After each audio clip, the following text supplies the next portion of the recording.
New Jersey? Well, today I'm setting off on a journey that's way more unusual than that. Down to the Earth's core. And I'm inviting you to join me. Are you ready? Come on, it'll be fun. Let's go. The center of the Earth lies about 4,000 miles below its surface, so it's going to be a long trip. The layer I'm smashing through right now is the crust. It's something like the skin of an apple, except you can't bite off a piece when you compare it to the other layers that make up the Earth. Hey, look at that rabbit. Those cuties dig tunnels up to 2 feet deep, so I'm not actually surprised to meet it here. And gross, was that an earthworm? Some of the deep burrowing types, also known as night crawlers, get big and can live 10 feet below the surface. Moving on. Did you hear that beeping sound? That must be one of those gold diggers. A good metal detector still works at this depth. But you're not likely to find any gold. Maybe a large piece of metal, like a car or something. And this must be the Mole Man Burrow. Seriously, there was a guy in London who was digging for 40 years under his house and stopped at 26 feet. What was he looking for? Now, remember how I said the crust wasn't really that thick? It's roughly 21 miles thick and made up of basaltic rocks that are under the sea and granitic rocks that make up the continents. So, there's oceanic crust and continental crust.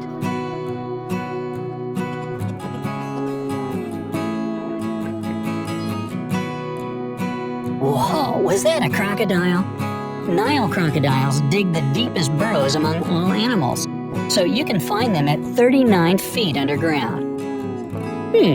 Apparently not only crocodiles feel the desire to hide from the rest of the world, there are whole underground cities with shelters and catacombs in different countries.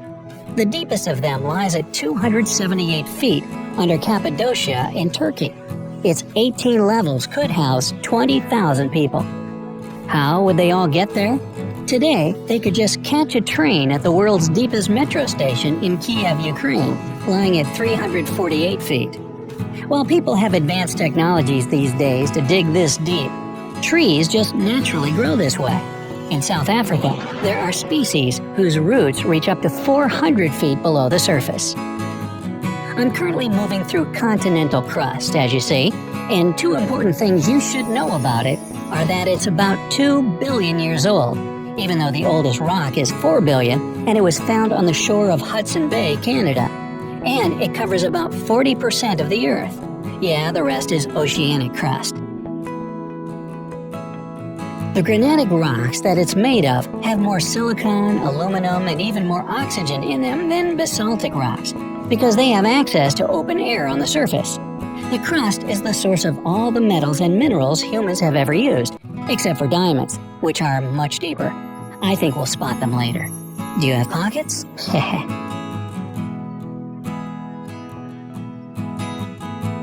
What was that? People in their running gear? As crazy as it sounds, in 2004, a half marathon was organized in the Bacchus salt mine in Poland. It was the deepest half marathon ever. You don't often see people running at a depth of 695 feet after all. Boy, nothing can surprise me now that I've seen this, except for maybe bats. What are you guys doing here? 1,000 brown bats spent every winter in a New York zinc mine. How cozy.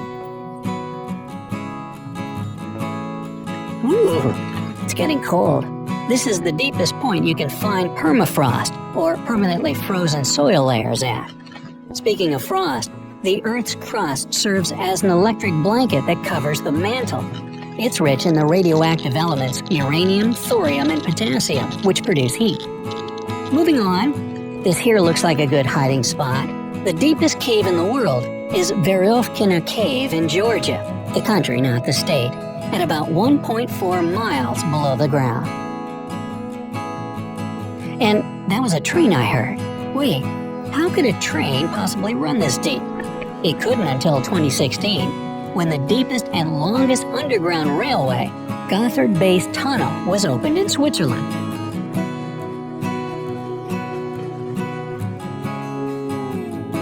Just when you think you couldn't possibly meet any other living beings down here, here comes the worm from the Tautona mine in South Africa, the deepest multicellular organism. Speaking of mines, the deepest among them is the Hoboken gold mine at 2.5 miles, also in South Africa. Well, I'm moving through continental crust. The oceanic crust is never too far, and its average depth is 4.3 miles. It covers around 60% of the surface of our planet and is thinner, around 12 miles, denser and younger, it's no older than 180 million years, than the continental crust.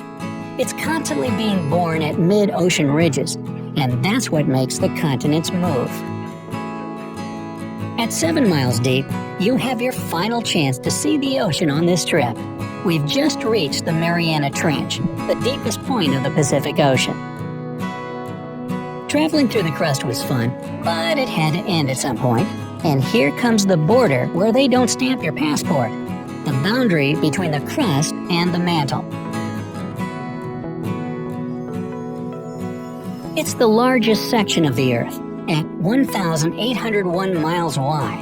It's made up of magma rock and is heavy, making up 65% of the Earth's mass. It stores many archaeological secrets and is made up of 4 elements: oxygen, silicon, manganese, and iron. Even though it's basically a solid rock, the mantle is slowly and constantly moving. What was that bling? It must be the remnants of diamonds that were formed here at 93 miles deep 1 billion years ago. Then, as molten rock, they moved up to the surface. The pressure is getting more and more extreme, and it's getting colder and colder down here. This is the deepest point where earthquakes are born. The ones that come from here are rare and get pretty weak by the time they've traveled 435 miles up to the surface. Another 30 miles down on this journey, and here comes the lower mantle. You can thank it for any tectonic plate movements. Whew, why is it getting so hot? Wow, that was some serious change of landscape. At 1,814 miles deep, the mantle ends and the outer core begins. It's a sunless sea of superhot liquid metal that's about the size of Mars.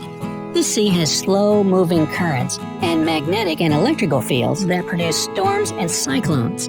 By the way, the Earth owes its magnetic field to the outer core. Without it, life on our planet would simply be impossible. Once every several thousand years, something happens in this layer. The magnetic poles reverse, and north and south change places. It's not likely to happen again soon, though. At 2,750 miles, the inner core welcomes you. It's the hottest, innermost part of the planet. It's a super dense solid ball made of 80% iron and 20% nickel that heats up to 10,800 degrees Fahrenheit. It's pretty much the same as the surface of the sun. The inner core is nearly the size of the moon and makes up 2% of the Earth's mass. If you took all the water in all the oceans and multiplied it by 5, this would be roughly the same as the volume of the inner core. It remains solid thanks to super high pressure, which is 1,000,000 times greater than the pressure on the surface of the planet.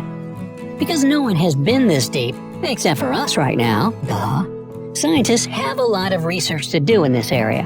Some of them believe small crystals of iron are born in the outer parts of the core that merge into giant crystals the size of a city closer to the center. That's why the inner core is also called the crystal core.